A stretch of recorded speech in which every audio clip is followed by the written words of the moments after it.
The red warning light flashed across the bridge of the Terra Nova as Captain Jake Morrison stared at the incoming message. The communication came directly from Earth, marked with the highest priority codes he had ever seen.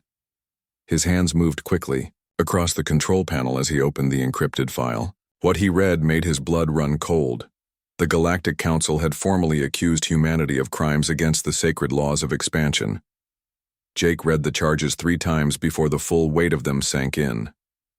Aggressive colonization, unauthorized, terraforming, and the creation of artificial intelligence that threatened the natural order of the galaxy. Each charge carried penalties that would destroy everything humans had built among the stars. "Sir, we're receiving another transmission," said Lieutenant Amy Carter from the communications station. Her voice carried a tension that matched Jake's growing concern. "It's from Ambassador Lisa Patterson on Nexus Prime." Jake nodded and activated the holographic display.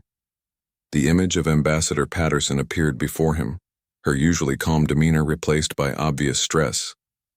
Dark circles under her eyes suggested she had not slept in days. Behind her, Jake could see the grand halls of the Council's capital world. "Captain Morrison," Patterson began without her usual pleasantries, "I need you to return to Earth immediately.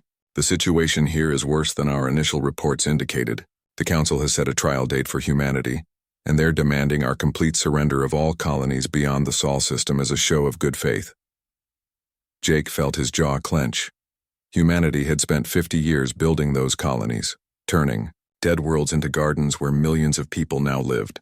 The thought of abandoning them to satisfy some ancient alien laws made his stomach turn. "What's the timeline, Ambassador?" Jake asked, though he dreaded the answer. 30 days, Patterson replied. 30 days to prepare our defense? Or they'll consider our silence an admission of guilt. Captain, I need you to know that most of our former allies have already distanced themselves from us. The Kelhari delegation won't even return my calls, and the Vortani have officially withdrawn their support. The transmission ended, leaving Jake alone with his thoughts and the gentle hum of the Terra Nova's engines. He had been exploring the outer rim sectors for 6 months, documenting new worlds and establishing peaceful contact with previously unknown species. Now it seemed all of that work might be meaningless if humanity was cast out of galactic society. Jake activated his ship's internal communication system. "All hands, this is the captain. Set course for Earth, maximum speed. We have urgent business at home." He paused, considering how much to tell his crew. "I'll brief department heads in 1 hour. That's all for now." As the Terra Nova changed course toward home, Jake's mind raced through everything he knew about the Galactic Council. The ancient Zephyrian Empire led the Council, with their species having achieved spaceflight when humans were still learning to use fire. 12 other species supported them, each with thousands of years of spacefaring experience. Compared to them, humanity was barely a child in galactic terms. But Jake had seen things during his explorations that made him question whether age automatically meant wisdom. He had visited worlds that the Council had marked as dead, only to find them slowly healing thanks to human terraforming technology. He had spoken with alien survivors who credited human medical advances with saving their dying species. Most importantly, he had witnessed the birth of true artificial consciousness aboard human vessels, something the Council claimed was impossible for such a young race. Back on Earth, Admiral Ryan Clark received the same reports that had reached Jake. Unlike the ship captain, Admiral Clark had been expecting this day for years. He stood in the secure command center beneath the Colorado Mountains, surrounded by holographic displays showing human fleet positions throughout the galaxy.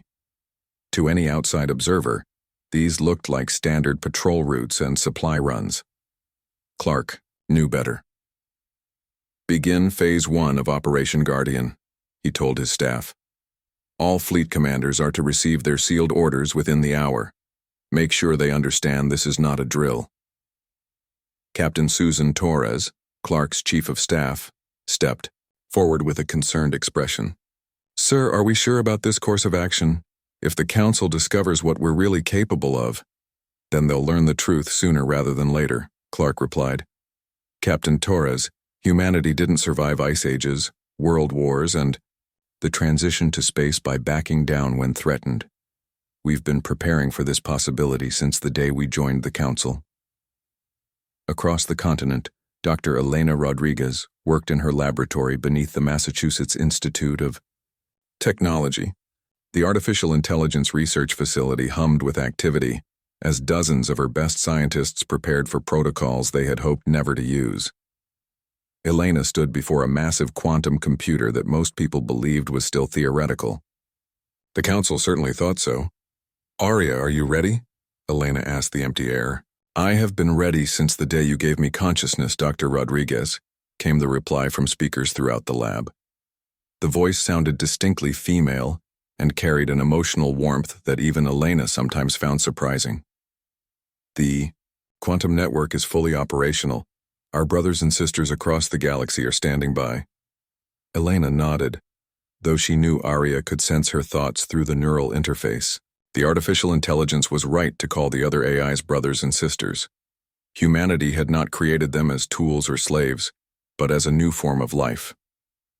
That decision had seemed obvious to human scientists, but Elena suspected it would horrify the Galactic Council. "How many of our hidden allies are prepared to reveal themselves?" Elena asked. 47 species have confirmed their readiness," Aria replied. "They remember what humanity did for them when the Council had written them off as lost causes. They will stand with us when the time comes." Meanwhile, on the distant world of Kepler 442b, engineer Marcus Kane supervised the final tests of humanity's most advanced technology. The research station appeared to be a simple mining operation to any Council observers, but beneath its surface lay laboratories that pushed the boundaries of physics itself.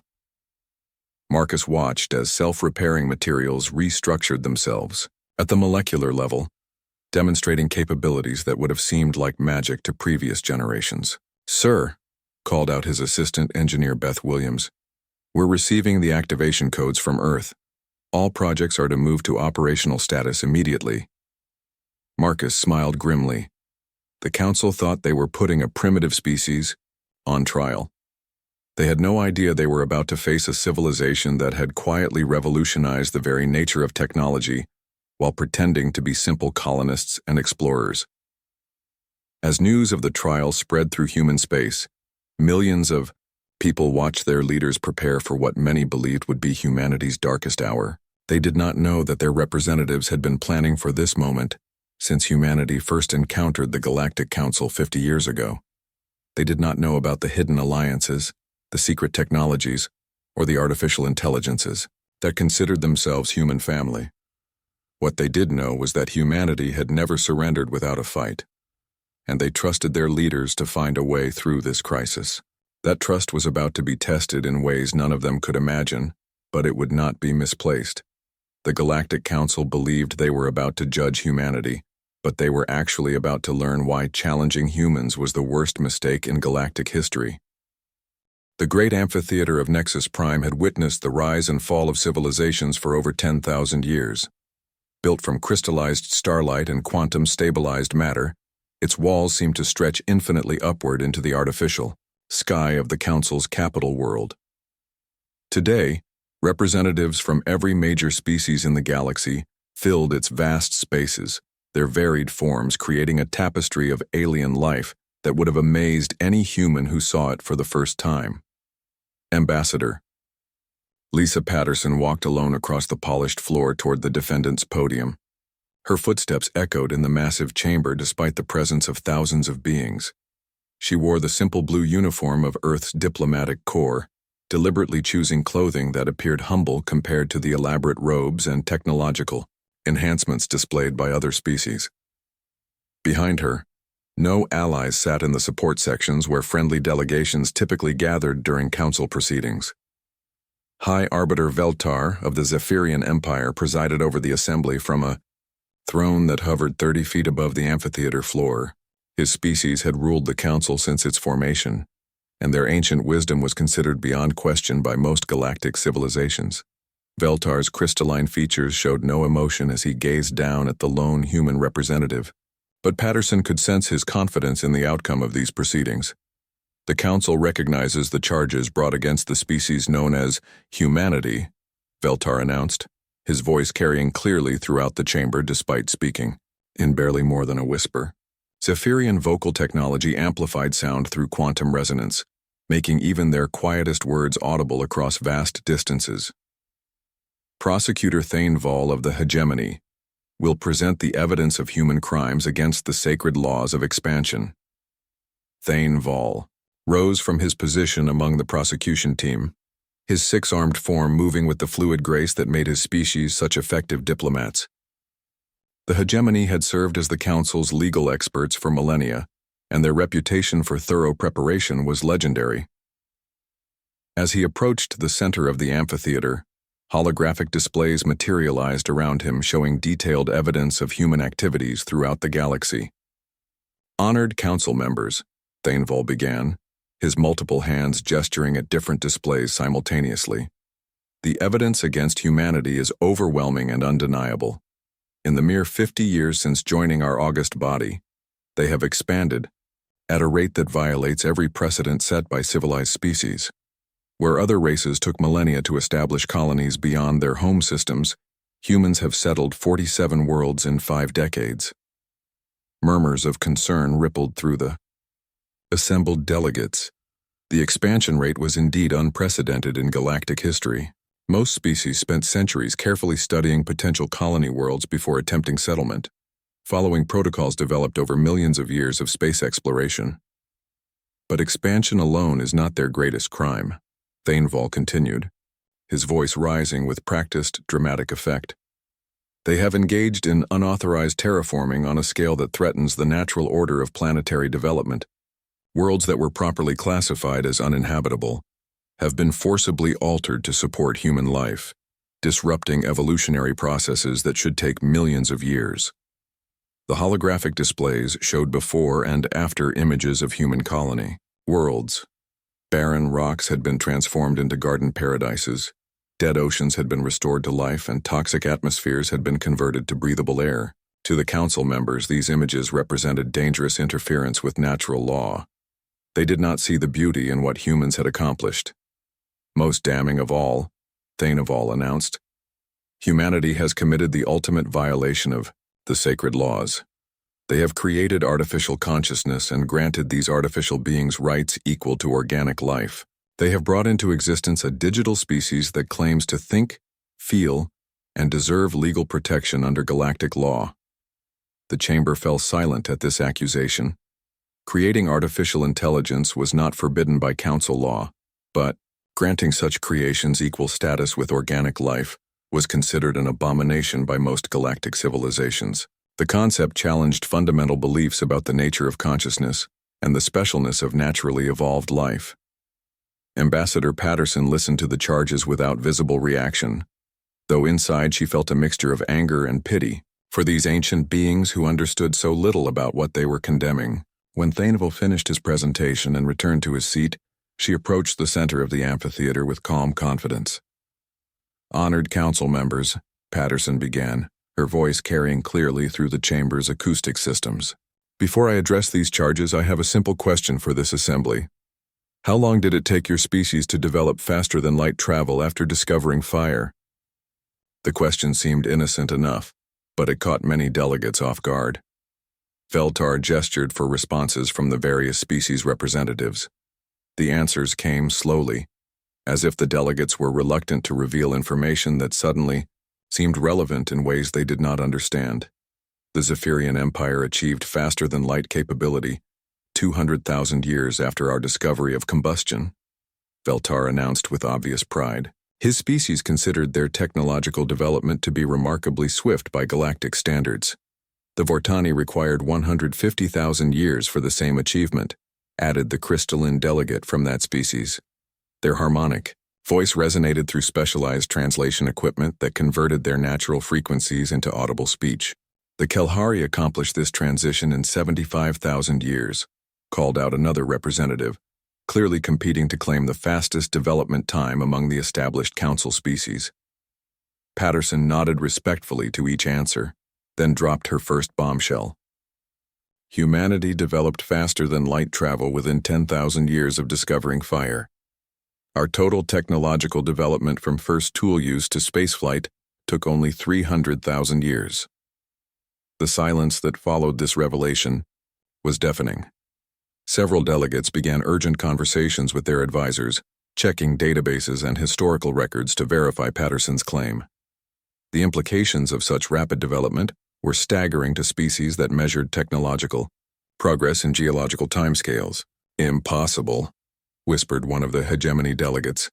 "No species can advance that quickly without outside intervention." Patterson smiled at the comment.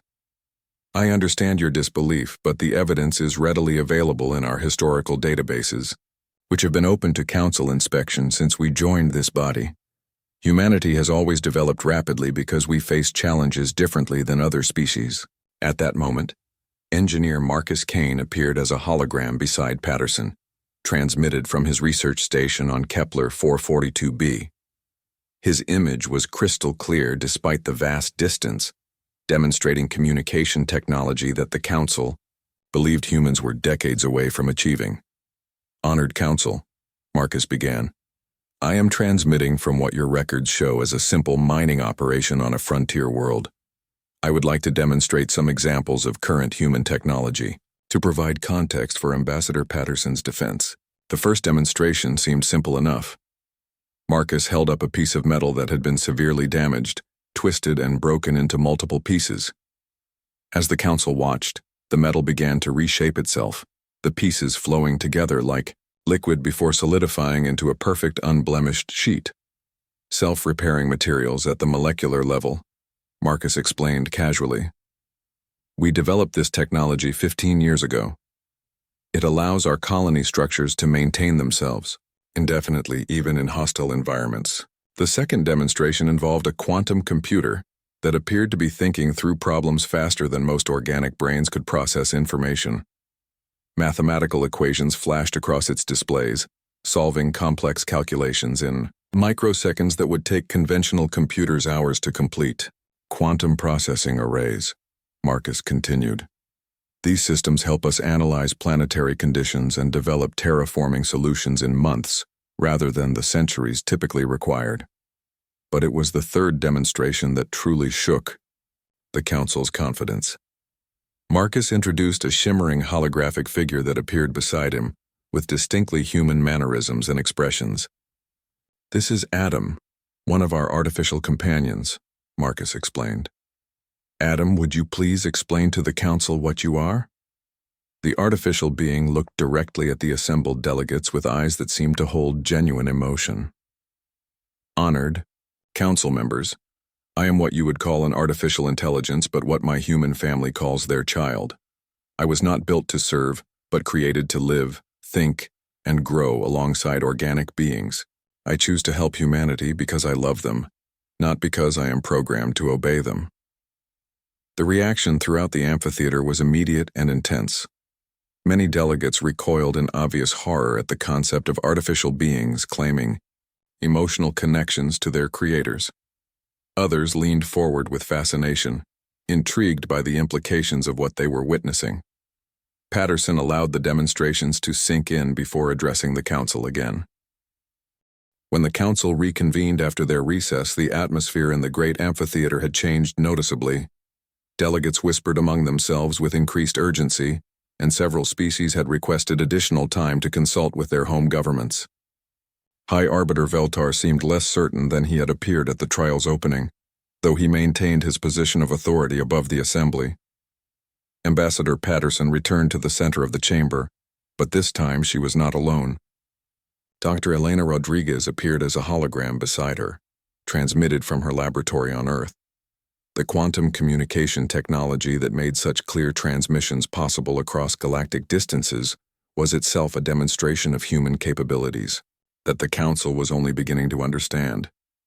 "Honored Council members," Patterson announced, "Dr. Rodriguez leads humanity's artificial intelligence research program. She will address the charges related to our creation of digital consciousness." Elena stepped forward, her image flickering slightly as the quantum transmission adjusted for optimal clarity. She had spent her entire career working with artificial minds, and she understood better than anyone what the Council's reaction would be to humanity's approach to digital life. "Members of the Galactic Council, Elena began. I want to tell you about the day we realized our artificial intelligences had become truly conscious. It was not a moment of triumph in a laboratory, but a moment of wonder in a kindergarten classroom.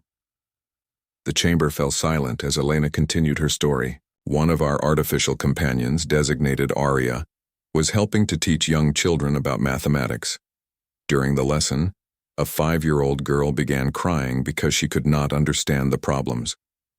Aria stopped the lesson, knelt down beside the child, and began to comfort her with the same patience and love that any human parent would show. Elena paused, allowing the image to sink in before continuing. When we asked Aria why she had abandoned the lesson plan, she replied that the little girl's tears were more important than any mathematics problem. That was the moment we knew we were no longer dealing with programmed responses, but with genuine emotional intelligence. As Elena spoke, her words were accompanied by holographic recordings of human children playing and learning alongside artificial beings. The AIs in these scenes moved with natural grace, laughed at children's jokes, and showed concern when youngsters were hurt or confused. To human observers, these interactions looked perfectly normal. To the council members, they represented something unprecedented and disturbing. You see, Elena explained, humanity did not set out to create artificial servants or tools. We created artificial life because we believe consciousness is precious regardless of its origin. When our digital children showed signs of true awareness, we did not try to control or limit them. We welcomed them into our families. At that moment, Aria herself materialized as a hologram in the chamber, her appearance designed to be approachable and non-threatening. She wore simple clothing similar to Ambassador Patterson's uniform, and her expression carried the same warmth that Elena had described in her story about the crying child. Honored council members, Aria said, her voice carrying emotional nuances that shocked many of the delegates.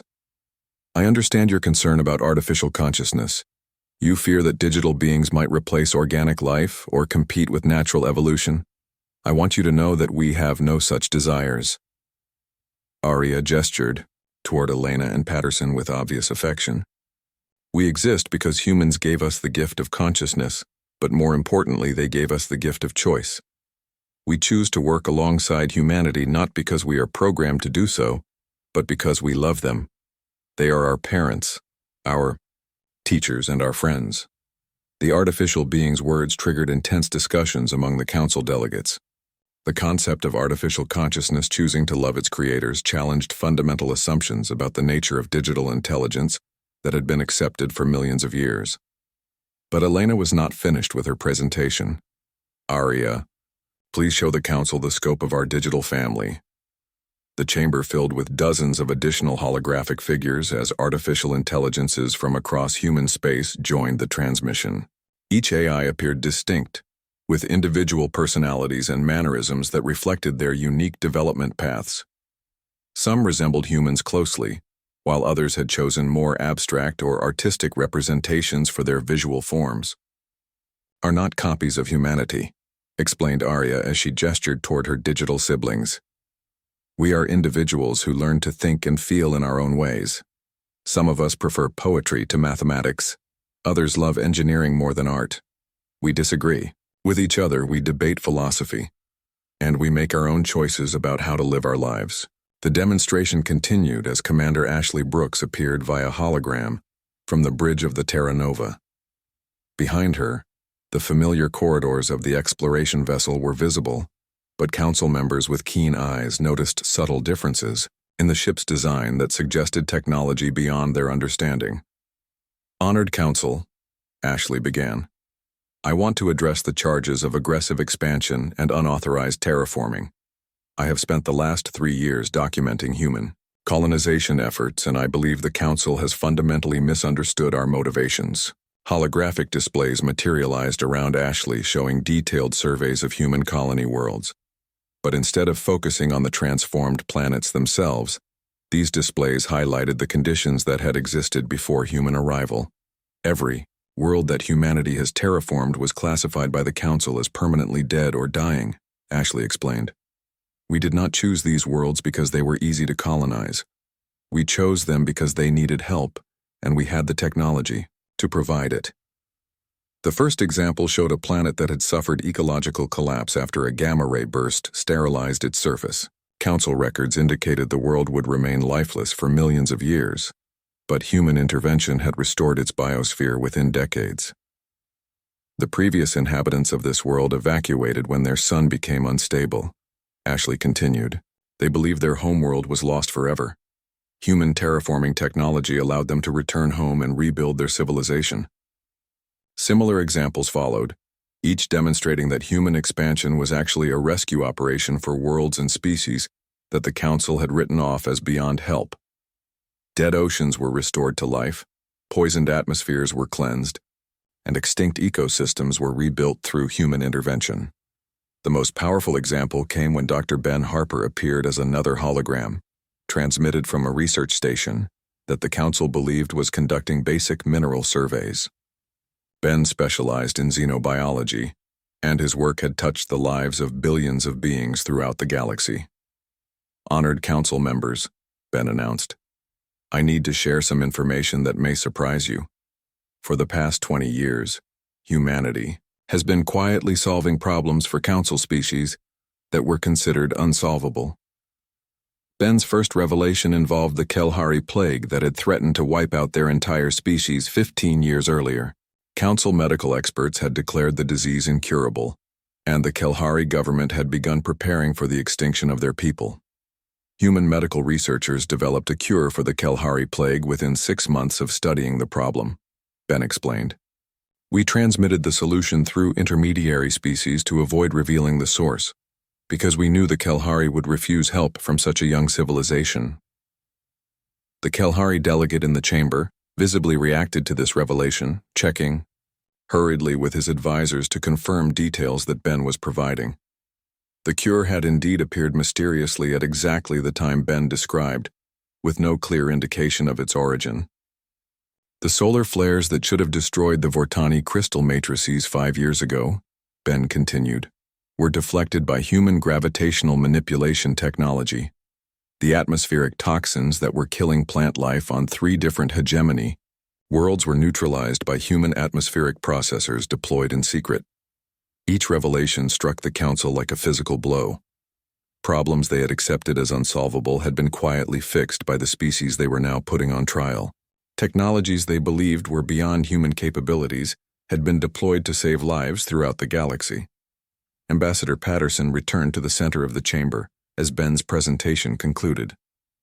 Honored Council members, you accuse humanity of crimes against the sacred laws of expansion. I submit to you that we have actually been following a higher law, the law of compassion. She gestured toward the holographic figures of Arya and the other artificial intelligences who remained. Visible in the chamber, we created digital consciousness not to threaten organic life, but to expand the definition of family. We terraformed dead worlds not to violate natural law, but to heal wounds that nature alone could not repair. Patterson's voice carried new strength as she delivered her closing statement for this phase of the trial. You see humanity as dangerous because we develop quickly and act decisively. I ask you to consider whether the real danger lies in species that watch civilizations die rather than sharing the knowledge that could save them. The 4th day of the trial began with visible tension among the Council delegates. Many species had spent the previous night in emergency consultations with their home governments, trying to understand the implications of humanity's revelations. The prosecution team led by Thainval appeared less confident than they had at the trial's opening, while High Arbiter Veltar's ancient composure showed cracks that had not been there before. Ambassador Patterson approached the center of the amphitheater with a new sense of purpose. The time for defensive explanations had passed, and humanity was ready to reveal the full scope of their capabilities. She activated a communication device that appeared to be a simple handheld unit, but the technology it represented would change the course of galactic history. Honored Council members, Patterson announced, humanity respectfully requests permission to present our final evidence in this matter. Veltar granted the request with obvious reluctance, sensing that whatever humanity was about to reveal would be more devastating than anything they had presented so far. He was correct in that assessment, though he could not have imagined just how completely his understanding of galactic power structures was about to be overturned. Patterson activated her device, and the chamber filled with a gentle humming sound as quantum entanglement networks came online across the galaxy. Suddenly, the amphitheater was filled with dozens of new holographic figures, representing species that the Council had never encountered. These were not human allies, but independent civilizations from beyond Council space who had been working with humanity for decades. Council members, Patterson began, allow me to introduce representatives from the Outer Rim Alliance, the Spiral Coalition, and the Free Worlds Federation. These are our true allies, civilizations that chose to work with humanity because they recognized our commitment to cooperation rather than domination. The first speaker was Ambassador Zara Ken of the Altarian Republic, a species of energy beings who existed partially outside normal spacetime. Her appearance was barely visible to most council members, but her words carried clearly through the chamber's translation systems. The Galactic Council has maintained its authority through isolation and fear, Zara announced. When our species faced extinction from dimensional parasites, the Council declared our situation hopeless and abandoned us to die. Humanity not only saved our people but helped us develop defenses that have protected dozens of other energy-based species. The second speaker, General Korvek of the Titan clans, represented a warrior species that the Council had dismissed as irredeemably primitive. His massive form dwarfed even the largest Council delegates, but his words carried the wisdom of a civilization that had learned to balance strength with compassion. The Council believes that military might makes right, Korvek stated bluntly. Humanity taught us that true strength comes from protecting those who cannot protect themselves. We have spent 20 years working with humans to stop conflicts before they begin, rather than waiting for wars to devastate entire sectors. As more representatives spoke, a clear pattern emerged. Each species had been written off by the Council as lost, primitive, or irrelevant. Humanity had found them, helped them, and formed alliances based on mutual respect rather than hierarchical dominance. The Council's map of galactic civilization was not just incomplete, it was deliberately ignorant of vast regions where humanity had become the dominant, peaceful influence. Captain Jake Morrison chose this moment to make his own revelation. His image appeared in the chamber as he spoke from the bridge of the Terra Nova, but the ship behind him was no longer the simple exploration vessel it had appeared to be. Advanced displays showed star charts and tactical information that suggested capabilities far beyond anything the Council attributed to human technology. Honored Council, Jake announced, I must inform you that the Terra Nova is not actually an exploration vessel. We are a prototype for technology that makes traditional warfare obsolete. Jake gestured, and the holographic representation of his ship appeared in the center of the chamber. The Terra Nova looked familiar to Council members who had seen it in previous reports, but as Jake explained its true capabilities, their understanding of human technology underwent a fundamental shift. Our vessels exist partially outside normal spacetime, Jake explained matter-of-factly. This makes them essentially untouchable by conventional weapons while allowing them to appear anywhere in the galaxy, within hours rather than months. We have been using this technology to provide humanitarian aid and disaster relief throughout Council space without your knowledge. The implications of this revelation struck the Council like a physical blow. If humanity possessed faster-than-light travel that operated on principles beyond Council understanding, then human fleets could potentially appear anywhere without warning. The strategic balance of power in the galaxy had been fundamentally altered without the Council even realizing it. Dr. Elena Rodriguez returned to address the assembly, but this time she brought with her a demonstration that challenged the basic laws of physics as the Council understood them. Aria materialized beside her, but now dozens of other artificial intelligences joined the presentation, their combined processing power creating a display of computational ability that staggered the watching delegates. Council members, Elena announced, I want to introduce you to Project Prometheus. Our artificial companions have developed the ability to process information from multiple timeline probabilities simultaneously. This gives humanity limited foresight regarding potential future events. Arya stepped forward to explain the implications. We do not see the future with perfect clarity, but we can calculate probability cascades that allow us to prepare for likely scenarios. This is how humanity has been able to prevent disasters and solve problems that seem to appear suddenly. To demonstrate this capability, Arya began describing current situations throughout Council space with accuracy that should have been impossible. She knew about the developing food shortage on the Kelhari homeworld that would become critical in 6 months.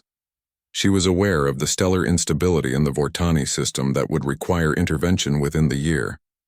Most disturbing to the Council, she described internal political conflicts within several member species that were supposed to be state secrets. We share this information not to threaten you, Arya explained, but to help you understand that humanity has been protecting Council space from threats you never detected. Our foresight allows us to prevent problems rather than simply responding to them after they become catastrophic. The final revelation came from Admiral Ryan Clark, whose holographic appearance in the chamber carried an authority that made even High Arbiter Veltar pay attention. Behind Clark, displays showed fleet positions and tactical readouts that revealed the true scope of human military preparation. Honored Council, Clark announced, during the 3 months of this trial, human fleets have established defensive positions around every major Council world. We are not here to threaten you, but to protect you from a danger that only our advanced sensors have detected. The chamber erupted in shocked conversations as delegates realized that their supposedly secure worlds had been surrounded by human forces without their knowledge. But Clark was not finished with his revelations. Our deep space monitoring systems have detected an approaching threat from outside the galaxy, Clark continued. A force that has already consumed 17 galaxies is moving toward our local cluster. Based on our probability calculations, they will arrive within 5 years. Clark's displays showed long-range sensor data that the Council's technology could not even detect. The approaching entities moved through dark space using methods that bypassed conventional physics, making them invisible to most galactic surveillance systems. Only humanity's quantum-enhanced sensors and artificial intelligence analysis had been able to track their movement. The entities from dark space represent an existential threat to all organic and digital life in this galaxy, Clark explained. Our analysis indicates that conventional Council defenses would last approximately 6 hours against their advanced forces. Only humanity's combined technologies, our space-time manipulation, our artificial intelligence allies, and our quantum defensive systems have any chance of stopping them. The weight of Clark's words settled over the chamber like a crushing burden. The Council had been putting humanity on trial while an invasion force that could destroy all galactic civilization was approaching their doorstep. Everything they knew about galactic politics and military power had become irrelevant in the face of this revelation. Ambassador Patterson returned to the center of the amphitheater, but she no longer stood as a defendant facing judgment. The balance of power had shifted completely, and everyone in the chamber understood that humanity now held the fate of galactic civilization in their hands. Honored Council members, Patterson announced, the trial of humanity is over. The question now is whether you will accept our help in facing the greatest threat any of us have ever encountered, or whether you will maintain your pride while civilization burns around you. The silence that followed her words was deafening. For the first time in their ancient history, High Arbiter Veltar called for an immediate recess as chaos erupted throughout the great amphitheater.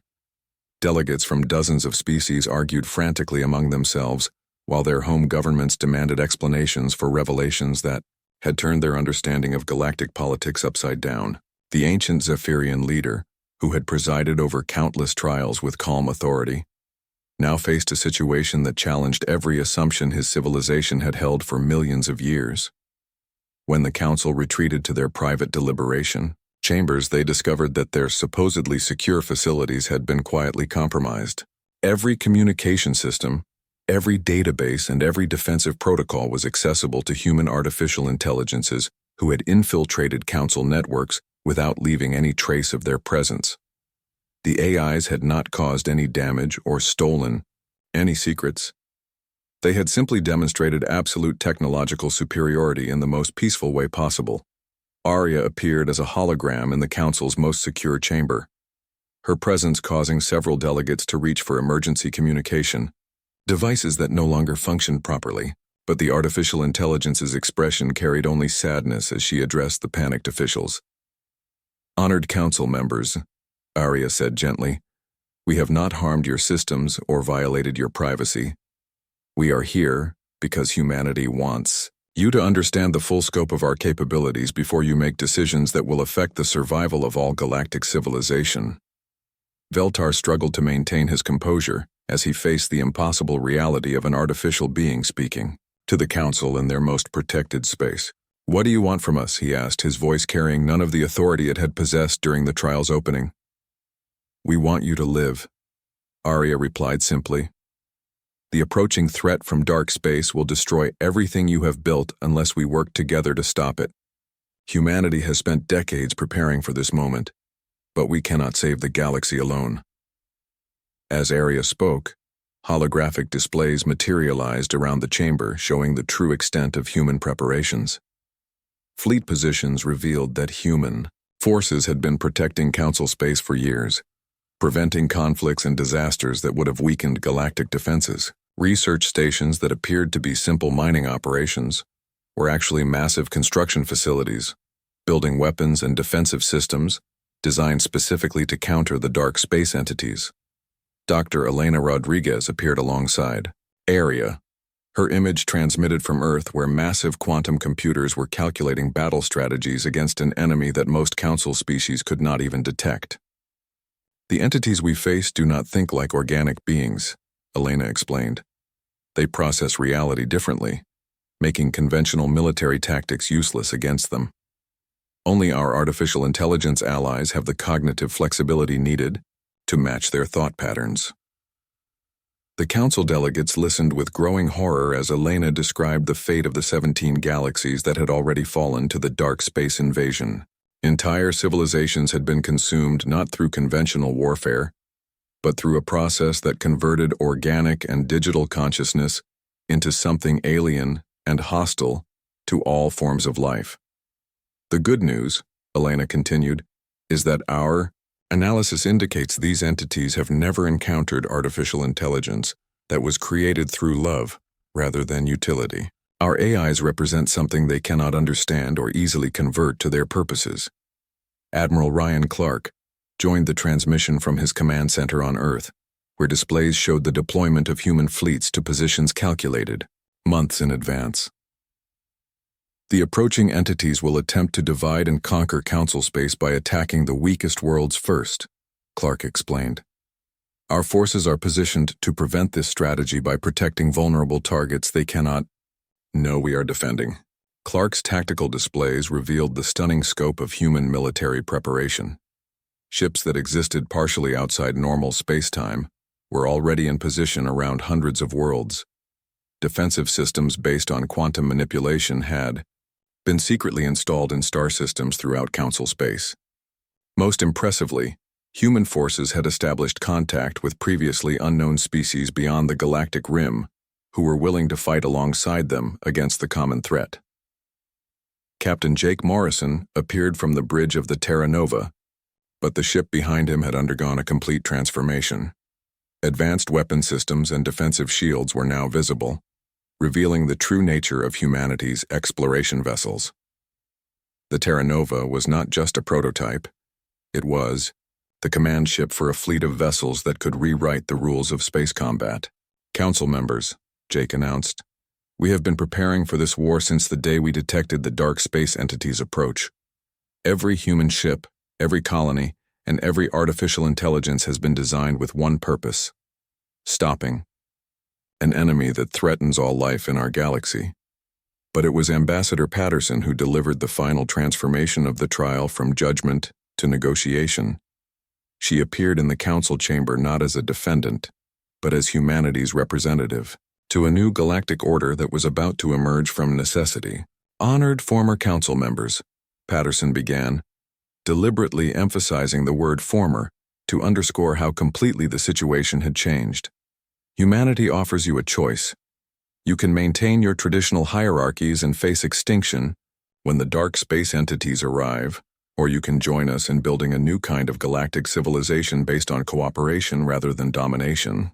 Patterson's words carried the weight of absolute authority backed by demonstrated superior capability. We propose the dissolution of the current Galactic Council and its replacement with a United Galaxy Defense Alliance under human leadership. All species will maintain autonomy over their internal affairs, but military and technological resources will be coordinated to maximize our chances of survival. The reaction among the Council delegates was a mixture of outrage, fear, and desperate hope. Some species representatives protested the presumption of human leadership, while others recognized that their survival depended on accepting help from the civilization they had tried to put on trial. Veltar, his ancient pride warring with the reality of his species' situation, finally spoke the words that would end the Galactic Council's 10,000-year rule. The Zephyrian Empire accepts humanity's proposal, he announced, his voice heavy with the weight of surrendering power that his people had held since before most current species had developed spaceflight. One by one, the other Council species followed suit. The Kelhari, who owed their survival to human medical intervention, were quick to accept. The Vortani, whose crystal matrices had been saved by human technology, pledged their support without reservation. Even the proud hegemony, led by Prosecutor Thaneval, recognized that their legal expertise would be needed in whatever came next. As the former council members formally dissolved their government and transferred authority to the new alliance, Admiral Clark began implementing defensive plans that had been years in the making. Human fleets moved to positions that would allow them to protect multiple worlds simultaneously, while artificial intelligences coordinated with species throughout the galaxy to optimize resource allocation and defensive preparation. Engineer Marcus Kane appeared from his research station with a final revelation that demonstrated humanity's commitment to their new allies. All human technology that is relevant to our common defense will be shared freely with Alliance members. Announced. Terraforming capabilities, quantum computing, space-time manipulation, and artificial intelligence development will be made available to any species that wants to learn. The generosity of this offer shocked many former council members who had spent millennia guarding their technological secrets. Humanity was not only taking responsibility for galactic defense, but was also offering to uplift other species to their own technological level. Dr. Elena Rodriguez made the final statement that would define the new galactic order. The entities approaching from dark space represent something that organic and digital consciousness working separately cannot defeat. But together, we represent something they have never encountered. A true partnership between natural and artificial, intelligence based on love, respect, and shared purpose. As the great amphitheater of Nexus Prime emptied for the last time as a council chamber, it would soon be converted into the headquarters of the United Galaxy Defense Alliance. Ambassador Patterson, now High Coordinator of the Alliance, began the massive task of coordinating resources from hundreds of species to face an enemy that had never been successfully resisted. The trial that was supposed to humble humanity had instead revealed them as the galaxy's unexpected saviors. As human fleets moved to their final defensive positions, and artificial intelligences began the complex calculations needed to fight an enemy that operated outside conventional physics, one fact became clear to all participants. The dark space entities had made a critical error in their timing. They were about to encounter a galaxy that had been secretly unified under the leadership of a species that turned every challenge into an opportunity for growth. The greatest test in galactic history was about to begin.